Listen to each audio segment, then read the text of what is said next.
आज आपण लहानांपासून मोठ्यांना आवडेल अशी रेसिपी बनवत आहे. ती खाण्याला तर टेस्टी लागतेच, पण ती खूपच इझी बनते.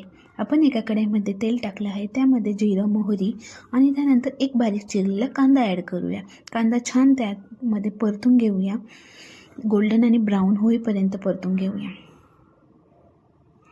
आता एका मिक्सरच्या भांड्यामध्ये आपण आल्याचं तुकडं, काही लसणाच्या पाकळ्या आणि टोमॅटो टाकून छान बारीक प्युरी करून घेऊया. त्यानंतर लाल झालेला कांदा, त्यामध्ये आपण ही प्युरी ॲड करूया. ती छान खरपूस मस्त मंद गॅसवर तेल सुटेपर्यंत छान परतून घेऊया. त्यानंतर बेसिकचे मसाले आपण त्याच्यामध्ये ॲड करूया. हळद, धने पावडर, जिरे पावडर आणि मिरची, लाल तिखट आणि गरम मसाला ॲड करून छान परतून घेऊया. परतल्यानंतर आपण त्यामध्ये रात्रभर भिजवलेले चणे, ते सकाळी कुकरमध्ये हळद मीठ टाकून छान बॉईल करून घेतलेले आहे आणि त्यामध्ये आपण ते चणे कढईमध्ये टाकून घेऊया आणि छान परतवूया. 10 ते 15 मिनटं आपण छान त्याला परतून घेऊया. मीडियम गॅसवर 5 मिनटं ठेवा. त्याच्यामध्ये मीठ वगैरे टाकून छान